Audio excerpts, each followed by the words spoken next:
우리 계속해서 우리 금요일마다 요한 1서를 살피고 있습니다. 이 요한은 다른 바울이나 다른 서신서의 저자들하고는 조금 다르게 이 용어들을 상당히 조금 추상적인 용어들을 많이 씁니다.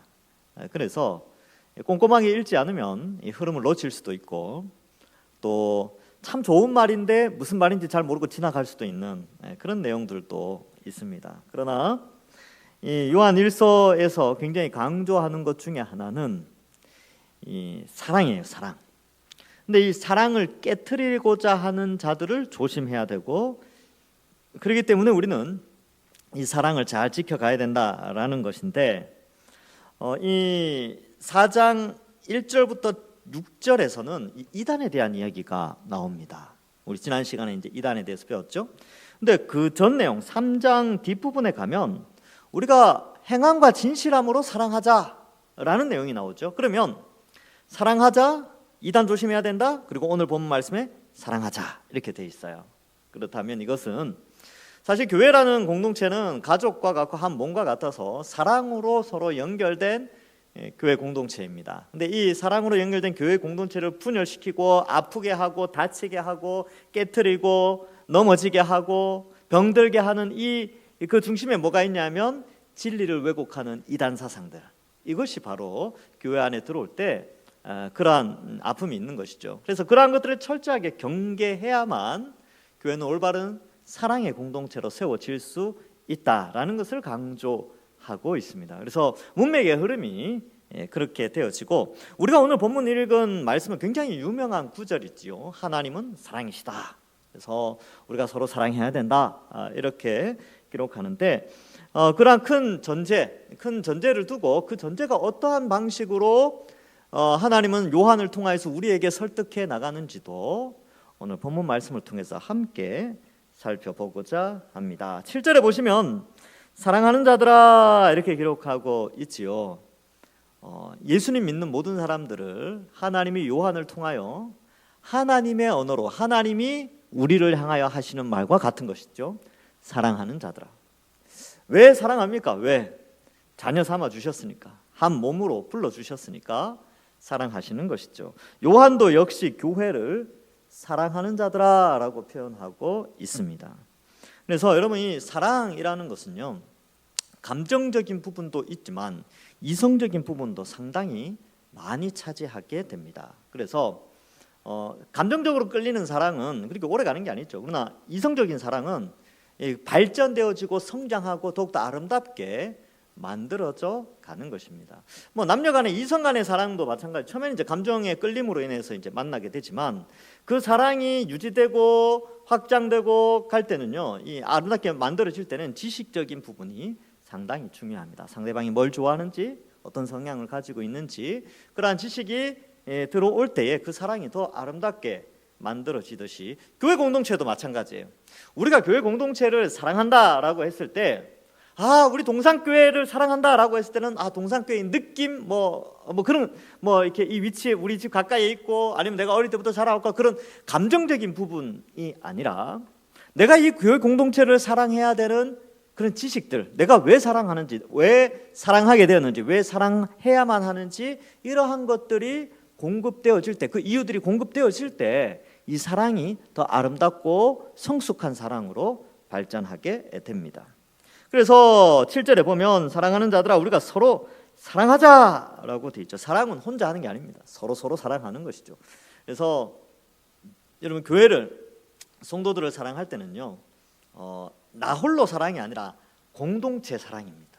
그래서 가족들도 마찬가지죠. 가족들도 서로 사랑한다라고 할 때 이렇게 형제 간의 사랑, 부모와 자식 간의 사랑, 부부 간의 사랑, 이 모든 것은 서로 인격과 인격이 만나서 이루어지는 그런 현상이죠. 그래서 사랑은 인격과 인격체의 만남이 있을 때 사랑을 할 수 있습니다. 그래서 여러분들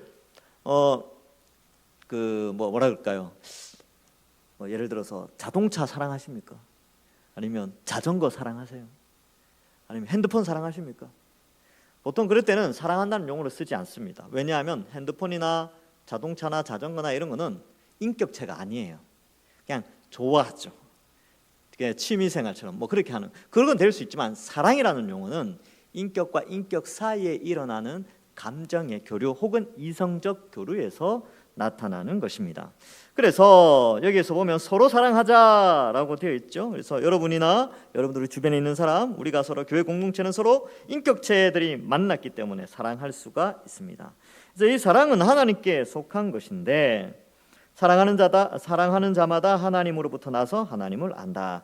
그러면 여기에서 말하는 사랑과 세상에서 말하는 사랑이 좀 달라요. 성경에서 말하는 사랑은 하나님과 관련되어 있습니다. 하나님께 속한 사랑이에요. 여러분 우리도 사랑이라는 용어를 하지만 실제로 여러분 사랑이라는 용어를 많이 쓰는 것은 세상 사람들도 많이 쓰죠. 가요 한번 들어보세요. 요즘 가요는 잘 안 들리더라고요. 뭐라고 하는데 이게 무슨 말인지 잘 모르겠지만 하여튼 가요의 내용들도 거의 대부분이 사랑에 대한 내용입니다. 그리고 드라마도 그렇고요, 영화도 그렇고 뭐 모든 것들이 다 사랑과 관련되어져 있는데 그렇다면 여기 성경에 기록된 이 사랑과 그들의 사랑의 차이는 성경에서 말하는 사랑은 하나님께 속한 사랑을 의미합니다. 그러면 다르겠죠? 세상의 질서, 즉 인간이 만든 어떤 감정과 이성의 질서 속에서의 사랑과 하나님이 우리에게 부여하신 또 우리에게 요구하시는 감정과 이성의 사랑이 좀 다르다는 것을 우리는 알 필요가 있습니다. 그래서 이 서로 사랑하는 것이 왜 필요하냐라고 하면 앞에 1절부터 6절에 보면 이 사랑의 공동체인 교회 공동체를 깨트리는 어떤 세력, 사탄의 세력 또 악한 그런 이단들의 세력이 있기 때문에 그 가운데서 그들과 싸워 이기는 그 영적인 전쟁에서 승리하기 위해서 이 사랑을 더 견고하게 하는 것이죠. 일종의 전우에도 포함되어져 있습니다. 그래서 저도 이제 전쟁을 직접 경험해 보지는 못하였지만 그 전쟁 영화 이런 데 보면 그렇잖아요. 막 겁에 떨고 있다가 그죠? 이제 겁에 떨고 있는데 막 이렇게 평소 때는 막 서로 친하게 지내고 막 아껴주고 사랑하고 막 그래서 막 그 군생활 하면서 서로 막 정을 나누는데 전쟁이 일어났어요. 근데 나를 사랑해주고 나를 아껴주고 내가 또 위해주고 격려하고 하던 내 옆에 있는 병사가 탁 죽는 순간 어떻게 됩니까? 그래서 그 무서워하던 총알도 두려워하지 않고 나가서 이렇게 가는 거죠. 왜 그러냐면 그렇게 내 동료의 죽음으로 말미암아 내가 더 힘있게 전투를 치를 수 있는 그 근본 가운데는 이 전우애라는 게 있어요. 그러니까 이 전우애라는 게 바로 그런 겁니다. 생명을 아깝게 여기지 않는 사랑이에요. 이성적인 사랑과 이성 간의 사랑과는 또 다른 그런 사랑이죠. 그래서 이 하나님에 속한 사랑이라는 것은 이 세상 가운데서 하나님의 백성으로서 그 사랑을 지켜나가고 하나님의 진리를 지켜나가는데 이 사랑의 요소가 굉장히 중요한 요소를 차지한다는 것이고 세상의 사랑과는 좀 다르게 됩니다. 그 내용이 이제 뒤에 나와요. 우리가 어떤 식의 사랑을 해야 되는가? 교회 안에서 교회는 사랑이다. 교회 안에서 서로 사랑하자. 사랑에 대한 노래도 많이 있죠. 찬양도 많이 있고 한데 그러면 교회 안에서의 사랑은 어떤 사랑이어야 되는가? 그런 부분에 대해서 우리가 생각해야 되는데 자 보시면 하나님께 속한 것인데 7절에 사랑하는 자마다 하나님으로부터 났다. 탄생, 출생했다는 거예요. 하나님으로부터 태어난 자가 하나님이 원하시는 사랑을 할 수 있어요. 하나님으로부터 난다라는 표현은 이거 요한이 잘 쓰는 표현인데 요한 복음에도 너희가 위로부터 나면 다시 태어나면 거듭나면 이런 표현들을 많이 써요.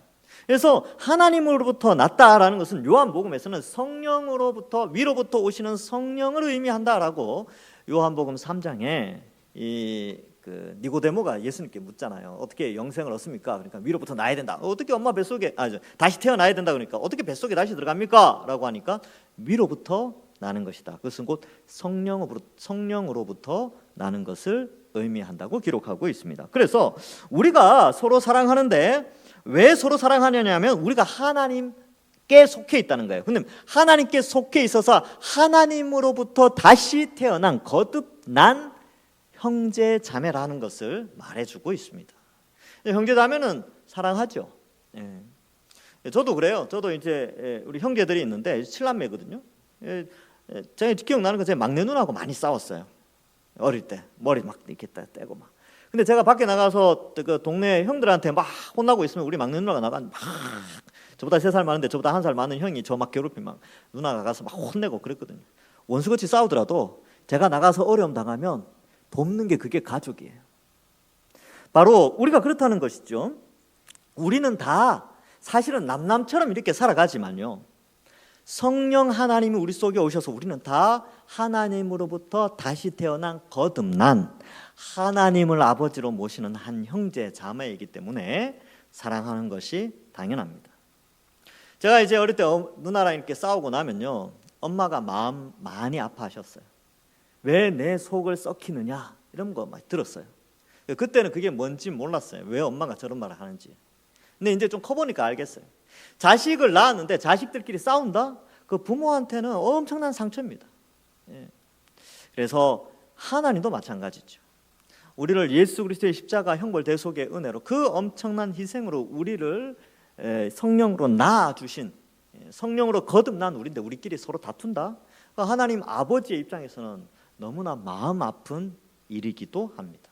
그래서 서로 똘똘 뭉칠 때 힘이 강해지는 것이지요. 어려움이 있을 때는요, 가족끼리 연합해서 그 어려움을 같이 극복해 내듯이 교회도 어느 시대의 위치에 있든지 21세기의 위치에 있는 우리의 상황 속에서 교회도 다양한 형태의 어려움이 다가올 수 있습니다. 그럴 때에 진리를 수호하고 영혼을 구원하는 이 사명을 감당할 때 서로 뜨겁게 사랑할 때에 이 사명을 이룰 수 있게 됩니다.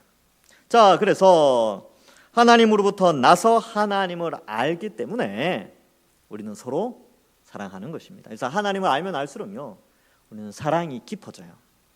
그래서 그런 거 있잖아요. 그런 생각을 좀 하셔야 돼요. 내가 더 하나님을 알아가면 알아갈수록 내 속에 하나님이 원하시는 사랑의 크기도 더 커진다, 이렇게 생각하시면 됩니다. 그래서 하나님을 알면 알수록 이 하나님이 우리에게 요구하시는 서로 사랑하라라는 그 명령의 뜻과 그 행동의 폭이 넓어지게 된다는 것이죠. 그래서 하나님을 알고, 8절에 보면 사랑하지 아니하는 자는 하나님을 알지 못합니다. 왜냐하면 하나님으로부터 나지 않았기 때문에, 성령이 그 속에 없기 때문에 사랑하지 않죠. 하나님이 원하시는 방식의 사랑이 아닌 거예요. 그 사람은 성령으로부터 나지 않은 것에 대한 그런 표현이 되는 것입니다. 그래서 자 보세요. 성령이 우리 속에 있잖아요. 그러면 성령이 우리 속에 있다는 증거가 뭐냐면 성경이 믿어지는 거예요. 이 성령 하나님의 내적 증거라고 하는데, 이 성령이 우리 속에 있음으로 말미암아 성경에 나오는 모든 내용들이 믿어집니다. 그렇죠? 그런데 성령이 없으면 이걸 안 믿어요. 안 믿고 또 성령이 없으면 이 성경을 믿지 않기 때문에 성경에서 말하는 하나님의 사랑을 실천할 수가 없게 됩니다. 그러니까 어떻게 보면 이 성경이 믿어지는 것도 성령의 내적 증거이지만, 그 성령이 사랑하라고 했기 때문에 그 교회 공동체를 사랑하고 섬기고 희생하는 것도, 그렇게 살아가는 것도 성령이 우리 속에 있음에 대한 내적인 증거가 될 수 있는 것이지요. 그래서 이러한 것들을 기록하고 있습니다. 그래서 사랑하지 않는 사람은 하나님을 알지 못하고, 이는 하나님은 사랑이신데 사랑하지 않는다면 그는 하나님께 속한 자가 아니고 하나님으로부터 난 자가 아니다라는 것을 이제 7절과 8절에서 설명해줘요. 그러면 도대체 하나님이 원하시는 사랑, 하나님 우리에게 가르쳐주는 사랑이 뭐냐라고 했을 때 그것은 9절과 10절에서 기록하고 있습니다. 그래서 이러한 부분에 있어서 여러분 우리가 좀 알아야 될 것은, 하나님의 사랑, 또 우리가 서로 사랑하려고 할 때는요, 이 지식이 좀 필요해요. 제가 초두에 말씀드렸다시피 사랑이 아름답게 가꾸어지고 꾸며지기 위해서는요, 인격과 인격 사이에 이 지식이 필요합니다. 상대방이 뭘 좋아하는지 뭘 싫어하는지 알듯이 부부도 마찬가지지요. 그래서 이 사랑이라는 것은 감정적인 요소뿐만 아니라 지식적인 요소가 상당히 큰 작용을 하게 됩니다. 베드로전서 3장 7절에 또 그렇게 돼 있어요.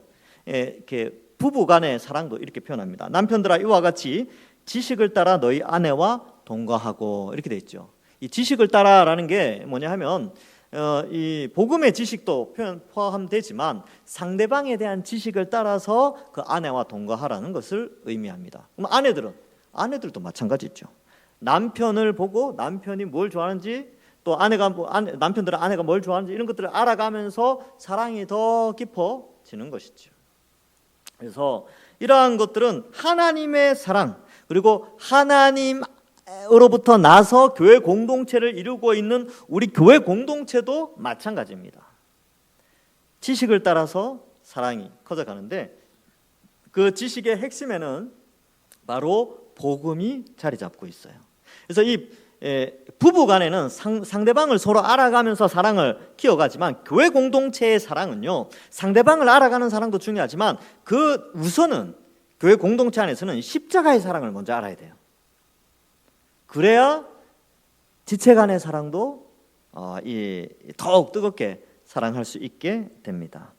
그래서 9절에 하나님의 사랑이 우리에게 이렇게 나타난 바 되었다. 즉 이게 무슨 말이냐면, 이게 이제 그 7절과 8절에는 서로 사랑하라고 돼 있죠. 왜냐하면 우리는 다 하나님으로부터 났으니까, 하나님으로부터 태어났으니까 우리는 서로 사랑해야 된다. 그러면 그 서로 사랑한다는 게 어떤 식으로 사랑해야 되느냐? 하나님이 사랑한 방식으로 사랑하라 라는 건데, 하나님이 우리에게 사랑을 어떻게 보여주셨는가에 대해서 9절에 우리에게 이렇게 나타난 바 되었으니 하나님이 자기 독생자를 세상에 보내심은 그로 말미암아 우리를 살리려 하심이라. 하나님이 우리를 사랑하셨는데 독생자를 세상에 보내시는 사랑으로 우리를 사랑하셨어요. 여러분, 이 하나님의 존재 방식에 대해서 우리가 좀 알 필요가 있는데, 하나님은 유일하신 한 분 하나님이죠. 근데 그 유일하신 한 분 하나님, 유일하신 그 하나님이 어떤 방식으로 존재하느냐 하면 성부 하나님, 성자 하나님, 성령 하나님으로 존재하고 계세요. 그 외에 다른 신은 없습니다. 그래서 성부, 성자, 성령 하나님은 각각의 우리로 치면 인격이라고 표현하는데, 인격이라는 말을 쓰면 안 되죠. 왜? 인자가 사람 인자잖아요. 그러니까 위격이라는 표현을 써요. 위격. 그래서 성부 하나님, 성자 하나님, 성령 하나님 삼위로 계시는데 유일하신 하나님이고 한 분 하나님이다. 이 표현은 숫자 하나의 개념도 있지만, 유일한 이런 개념이 있지만, 성부, 성자, 성령 하나님이 동일한 유일하신 신적 속성을 가지고 있다, 뭐 이렇게 이해하시면 괜찮습니다. 그래서 삼위로 계시고 본체는 하나요, 위격은 뭐 이렇게 성부, 성자, 성령으로 되어져 있다. 근데 잘 생각해 보세요. 여러분들 이 독생자라는 표현 속에 담겨져 있는 의미, 그러니까 유일한 하나님의 속성을 가진 아들, 이런 표현을 쓴다는 것은 하나님과 동일한 신성을 가지고 있다라는 것이고, 이 요한복음에서는 4번이나 이 독생자라는 표현을 쓰고, 요한1서에는 여기에서만 예수님을 독생자라고 표현하는데, 예수님의 신성을 강조하지만 또한 그 독생자가 인간을 위하여서 이 땅에 오신 것이 엄청난 사랑이라는 것을 나타내고 있습니다. 그래서 이 부분이 조금 이제 우리가 좀 생각해 볼 필요가 있는데, 하나님의 사랑이, 하나님 우리를 사랑한 방식이 독생자이신 성자 하나님을 이 땅에 보내신 거예요. 근데 왜 보내셨냐면 우리를 살리려고. 근데 우리는 이미 알고 있죠. 그 성자 하나님이 이 땅에 인간의 몸으로 와서 우리를 살리려고 하신 그 일, 도대체 무슨 일을 하셨는가? 바로 십자가에서 우리의 죄의 형벌을 대신하여 대신 형벌을 받아주시고 죽으시고 지옥의 고통을 대신 받아주셨습니다. 엄청난 사랑이죠. 여러분, 신은 죽지 않아요. 신은 죽음의 고통을 맛볼 필요가 없죠. 신인데. 근데 그 신이신 예수님께서 피조물의 모양으로 이 땅에 오십니다. 엄청난 자기 비하죠. 자기의 낮아짐, 엄청난 겸손입니다. 근데 와서 인간을 대신해서 형벌을 받으세요. 놀라운 사랑입니다. 그리고 누구든지 그 예수님을 믿는 사람은 그 형벌에서 면제되어져서 영원한 하나님 나라의 백성이 되도록 그렇게 해서 우리를 살리려고, 이 살린다라는 것은 영생을 의미하는데, 영원히 죽지 않을 몸으로 우리를 만들어 주시기 위하여 예수님이 죽어 주셨습니다. 그래서 언제 영생하느냐? 예수님이 재림으로 말미암아 우리의 이 육체가, 지금은 썩어지는 육체죠. 노화가 일어나는 육체지만 나중에 예수님 오시면 노화되지 않는 영원한 영생의 몸. 지금은 이제 여러분들 염색도 하셔야 되고요. 또 가끔 가다가 이제 또 이렇게 영양제도 좀 많이 먹어야 되고 병원도 가야 되고 그래야 되지만 나중에 주님 오시면 그럴 일이 없습니다. 영원히 죽지 않고 쇠하지 않을 몸으로 우리를 변화시켜 주시기 때문에 그렇습니다. 자, 그래서 이 예수님을 이 땅에 보내어 세상에 보내어 우리를 살리시는 사랑. 그러니까 이 구절의 의미를 우리가 잘 기억해야 돼요. 이게 복음의 핵심이죠. 하나님의 사랑은 자기의 독생자를 세상에 보내어 우리를 살리려 하심이라. 이거 어디서 많이 본 것 같지 않습니까? 요한복음 3장 16절. 우리 같이 읽어볼까요? 시작. 하나님이 세상을 이처럼 사랑하사 독생자를 주셨으니 이는 그를 믿는 자마다 멸망하지 않고 영생을 얻게 하려 하심이라. 아멘. 그래서 우리가 예수님 믿고 나서 영생을 확보했어요. 물론 살다가 죽죠. 이 지금의 육체는 죽게 됩니다. 영혼은 늙거나 노화가 없지만 육체는 늙고 노화 현상이 일어나고 더 이상 영혼이 육체에 있을 수 없도록 이 몸이 녹이 슬면 영혼이 떠나게 돼 있어요. 이게 이제 원리죠. 근데 그 영혼이 떠나지 않는 몸을 입게 된다는 거예요. 떠나지 않는, 그러니까 영혼과 육체가 영원히 함께 할 수 있는 그러한 몸을 우리가 새롭게 가지게 됩니다. 그게 바로 부활체이지요. 그날을 좀 기대해야 합니다. 더 그날을 우리는 기대하지 않을 수가 없습니다. 그래서 하나님의 사랑이 바로 우리를 그렇게 영생을 얻게 하는 사랑인데 그 사랑을 위해서 행하신 일의 그 희생이 너무 컸다는 거죠.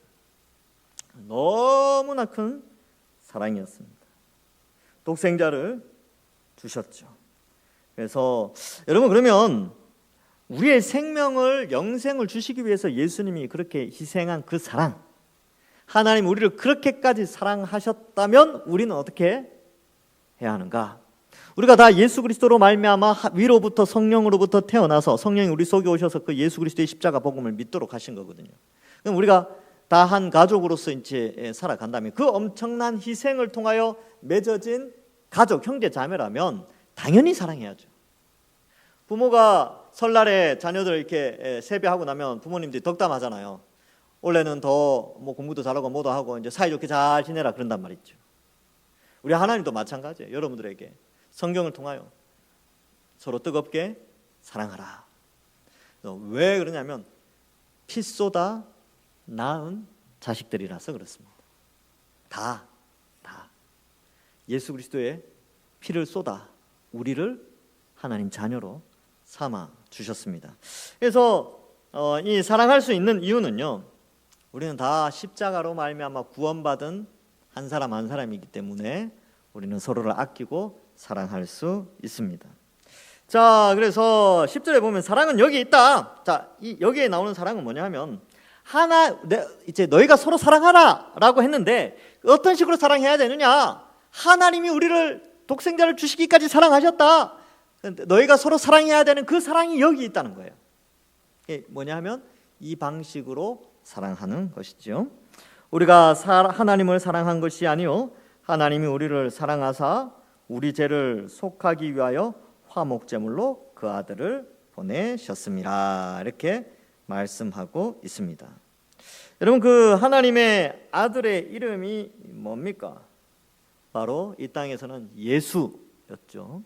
이 예수의 이름을 마태복음 1장 21절에는 이렇게 표현합니다. 아들을 낳으리니 이름을 예수라 하라. 이는 그가 자기 백성을 그들의 죄에서 구원할 자심이라 하니라. 그래서 예수님을 이 땅에 보내어 주셔서 그의 백성을 구원하신다라는 하나님의 메시지가 그 이름 속에 있다는 것이죠. 그래서 그 독생자 예수 그리스도께서 화목제물로 그 아들을 보내셨어요. 그럼 여러분 여기에 보면 우리 죄를 속하기 위하여 화목제물로 이렇게 돼 있죠. 아주 길게 설명돼 있잖아요. 우리 뭐 이렇게 단어로 따지면 몇 단어가 돼 있죠. 근데 이거 헬라어 원어에는 한 단어로 딱 돼 있어요. 한 단어로 힐라스모스 이렇게 돼 있어요. 힐라스모스. 이게 이 단어가 번역을 하면 어떻게 되냐면 우리를 번역을 하면 죄를 속하기 위한 화목제물, 이것이 바로 힐라스모스. 헬라어로. 그런데 몰라도 상관없. 헬라어는 몰라도 되는데 의미는 알아야 되겠죠. 이 단어의 뜻이 뭐냐 하면 제물을 바치고 죄를 면제받다 이런 뜻입니다. 그래서 이 단어를 우리말로 번역을 하니까 우리 죄를 속하기 위하여 화목제물로 이렇게 기록하고 있는 것이죠. 그리고 이 화목제물은 어떻게 보면 왜 그 제물이 대신하느냐 하면 그 죄가 누군가가 죄를 지었다는 것은 가해자가 있다는 거죠. 가해자. 그러면 반대로 피해자가 있잖아요. 피해자. 그렇죠? 그래서 이건 이제 법정 용어인데 가해자가 피해자의 그 진노, 분노 이걸 누그러뜨리는 방식으로 제물이라는 것을 줘요. 이게 보상이죠. 보상. 그래서 예를 들어서 누가 A라는 사람이 저를 딱 때렸어요.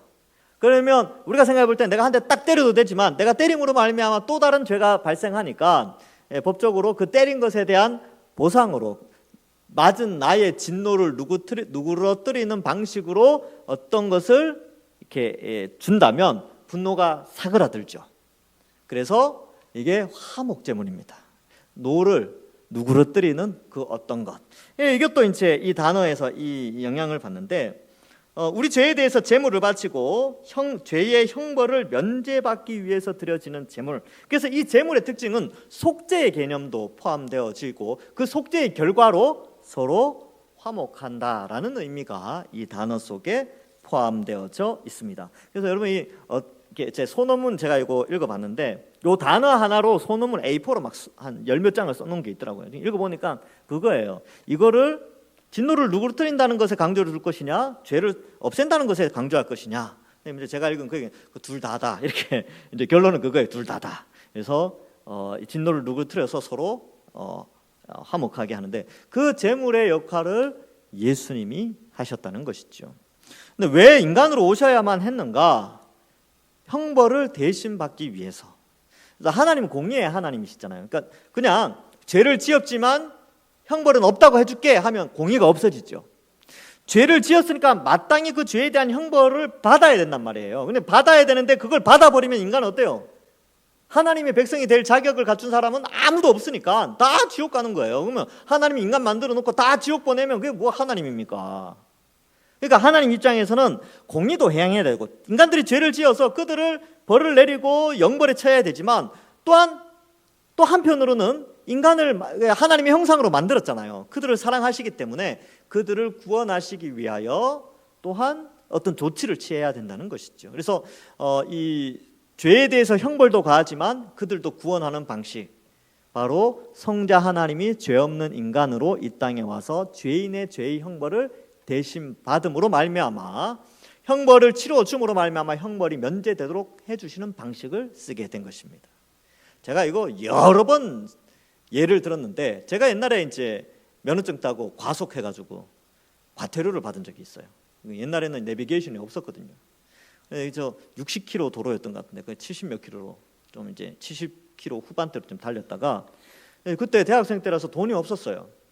그래서 국가에서 제가 죄를 지으니까 형벌을 내린 것이 과태료 얼마였어요. 형벌 있죠? 근데 형벌을 낼 돈이 없으니까 어떻게 했냐면 그 차주였던 셋째 누나가 그 형벌을 대신 감당했어요. 형벌 대속. 그래서 돈을 대신 내줬어요. 그럼 제가 돈 낼 필요가 있습니까? 없습니까? 형벌을 받을 필요가 있어요? 없어요? 없죠. 왜요? 나의 형벌을 대신해서 누나가 그 형벌의 값을 치러줬기 때문에. 그러면 죄가 없어지는 거예요. 형벌이 없어지는 거죠. 마찬가지로 온 인류가 하나님께 범죄해서 하나님께 범죄한 그 반역죄로 말미암아 육체의 죽음과 지옥의 형벌을 당해야 되는데 그 육체의 죽음과 지옥의 형벌을 예수님이 대신 다 받아주셨어요. 인간은 스스로 그것을 면제시킬 능력이 없으니까 하나님이 인간의 몸으로 오셔서 그 형벌을 대신 다 받으셨죠. 그래서 하나님이어야 되고 인간이어야 되고 죄가 없어야 되는데 예수님이 그 방식으로 오셔서 우리를 구원해 주셨다. 그것이 바로 하나님의 사랑입니다. 그래서 화목제물, 죄를 위한 속죄 제사에 초점을 맞춘 용서의 수단, 화해의 길, 뭐 이런 의미가 있습니다. 자, 이 사랑을 우리에게 베풀어 주셨다면 여러분 그러면 우리는 어떤 방식으로 사랑해야 될까요? 하나님이 우리를 사랑하는 방식으로 우리도 서로 사랑해야 됩니다. 그래서 이 사랑은 나의 어떤 유익을 위한, 내가 뭔가를 누리거나 뭔가를 획득하기 위한 사랑이 아니라 내게 아무런 유익이 없음에도 불구하고 희생하고 나누고 아끼는 그러한 사랑을 의미합니다. 그래서 보통은 희생을 하죠. 희생. 그래서 이 사랑의 특징은, 하나님의 사랑의 특징은요, 희생과 헌신, 봉사, 때로는 죽음을 각오하는 사랑, 이것을 나타내는데, 이렇게 생각하시면 돼요. 죽기까지 사랑하라. 죽기까지 사랑하는 그 사랑을 우리에게 요구하고 있는 것입니다. 그래서 우리가 뭐 죽기까지, 정말 옆 사람을 위해서 어떻게 죽겠습니까? 그럼 이 표현 속에는 무슨 의미가 있냐면, 정말로 형제를 사랑한다면, 정말로 교회 공동체를 사랑한다면, 여러분 봉사하고 희생하고 수고하고 이러한 것들이요, 그것이 헛된 것이 아니라는 거예요. 그것이 바로 주의 나를, 하나님의 명령을 사랑하라라는 그 명령을 수행하고 있는 것이다, 이렇게 이해하시면 됩니다. 여러분들 그래서 교회에서 여러 가지로 수고 많이 하시잖아요. 희생하고 섬기고. 왜 그렇습니까? 사랑하니까. 교회 공동체를 사랑하기 때문에 그런 것이지요. 자, 그래서 이 그리스도의 사랑을 본받아 우리도 서로 사랑해야 되고, 우리 하나님 아버지께서, 성부, 성자, 성령, 우리가 경배하는 하나님께서 도대체 어떠한 희생을 치르고 우리를 하나님의 백성으로 삼아 주셨는가를 다시 한번 이 말씀을 통해서 기억해야 합니다. 그래서 이렇게 읽기만 하면, 뭐 성부 하나님은 자식을 내어주는, 이제 부모 입장에서 자식을 희생시키는 것은 엄청난 고통이에요. 또 당사자인 예수님도 마찬가지죠. 본인이 직접 죽음의 공포와 수치와 고통, 지옥의 그 참한 고통까지 다 겪어야 되잖아요. 그러면 성령님은 뭐 아무것도 안 하신 거 아닙니까? 이렇게 생각할 수 있는데, 그러면 성령 하나님은요, 나 같은 죄인의 마음을 바꾸기 위해서 이 복음이 믿도록 정말 자격 없는 내 속에 오셔서 우리의 지성과 감정과 의지를 변화시켜 줍니다. 이게 보통 어려운 게 아니에요. 우리 인간에게는 힘든 일이에요. 그러니까 그런 거죠. 나를 죽이려고 했던 사람을 찾아가서 그를 설득해내고 그를 품어주고 그를 이해하려고 하고 뭐 그런 것과 같은 거죠. 성령 하나님 우리 속에 오셔서 우리가 하나님을 반역해서 우리 마음대로 살려고 하고 막 그렇게 했는데, 성령이 우리 속에서 우리의 지성과 감정과 의지를 변화시켜서 복음을 믿어지도록 하는 것이죠. 그래서 성부, 성자, 성령 하나님이 십자가를 통하여서 우리를 구원해 주셨다. 이 큰 사랑을 우리에게 나타내셨다. 그래서 11절에 사랑하는 자들아, 하나님이 이같이 우리를 사랑하셨은즉 우리도 서로 사랑하는 것이 어떻다고요? 처음부터 다시 설교하겠습니다. 반응이 없어서. 다시 11절에 보시면, 하나님 우리를 이렇게 사랑하셨어요. 그러면 우리도 서로 사랑하는 것이 마땅하도다. 마땅해요. 이거는 선택의 문제가 아니고 필수의 문제입니다. 그러면 여러분들의 자녀들이 서로 사랑하는 게 마땅하지 않습니까? 자녀들이 서로 원수 맺고 살아봐요. 그 부모님이 얼마나 마음 아프겠습니까? 그래서 우리는 서로 사랑하는 것이 마땅합니다. 예수님의 십자가 보혈의 피로 우리를 다 한 사람 한 사람 다 건져 주셨어요.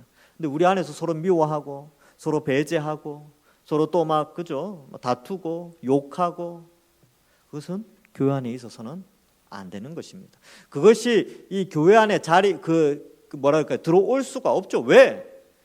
예수님의 십자가의 그 형벌, 성자 하나님의 그 엄청난 희생, 성부 하나님의 자식을 내어주는, 독생자를 내어주는 그 큰 사랑, 성령이 우리 속에 오셔서 우리를 설득해내시는 그 엄청난 그 희생, 그 노력, 이런 것들 앞에서 우리가 상대방을 미워할 수 있겠습니까? 우리가 해야 할 일은요, 사랑할 뿐이죠. 이해하고. 그래서 사랑은 뭐 되게 어려운 건 아닙니다. 첫 번째로 상대방을 이해하고, 두 번째는 배려하고, 그리고 마음을 조금 더 넓히는 겁니다. 그럴 수 있겠다. 그래, 저 사람은 저럴 수 있지. 그리고 남을 나보다 더 나은 사람으로 여기시면 됩니다. 그래서 우리가 이 마음속에 누군가 좀 미워하는 사람이 있잖아요. 그러면 그 미워하는 사람이 있는데 자꾸 성경에서는 사랑하라고 하니까 쉽지가 않아요. 근데 그때 십자가 바라봐야 됩니다. 십자가 딱 보면 어떻습니까? 저도 여러분도 다 원래는 사랑받을 수 없는 존재죠. 하나님 그렇게 우리를 사랑하셨으니까 그 십자가 바라보고 저 사람도, 내가 미워하는 저 사람도 예수님께서 저 사람을 위해서 십자가에 달려 죽으셨구나 라고 생각하셔야 됩니다. 그도 예수님의 지체죠. 그러니까 미워하면 예수님 미워하는 거예요. 그래서 사랑하는 것이 마땅합니다. 자, 그래서 여러분 오늘 밤에는 누군가 미워하는 사람이 있다면 반드시 용서하시고 마음을 넓히시고 이해해 주셔야 됩니다. 여러분 마태복음 5장 44절에는 이런 말씀이 나옵니다. 나는 너희에게 이르노니 너희 원수를 사랑하며 너희를 박해하는 자를 위하여 기도하라. 원수를 사랑하래요. 그러니까 이게 무슨 말이냐면 보통 사랑하라 그러면 좋아하는 사람들을 사랑하는 건 괜찮아요. 나랑 마음이 맞고 코드가 맞는 사람들을 사랑하는 것은 괜찮습니다. 할 수 있어요. 근데 나랑 안 맞는 사람, 생각도 다르고 뭐도 다르고 다 그런 사람을 사랑한다고요. 쉽지가 않습니다. 그런데 성경은 예수님 뭐라 그래요? 원수도 사랑하라는 것이죠. 그리고 그를 위하여 기도하라. 여러분 원수 같은 사람을 위해서 축복기도 한번 해보십시오. 입이 잘 안 떨어져요 사실. 그런데 기도하셔야 됩니다. 축복하시고 그 사람이 받을만 하면 그에게 가지만 그 사람이 그 축복의 기도를 받지 못할 정도면 하나님이 그 축복을 우리에게로 돌려주십니다. 누가복음 6장 35절에는 오직 너희는 원수를 사랑하고 선대하며 아무것도 바라지 말고 꾸어주라. 그리하면 너희 상이 클 것이요 또 지극히 높으신 이의 아들이 되리니 그는 은혜를 모르는 자와 악한 자에게도 인자하시니라. 이렇게 표현하고 있죠. 우리에게 얼마나 인자하십니까? 우리도 은혜를 잊어버릴 때가 얼마나 많습니까?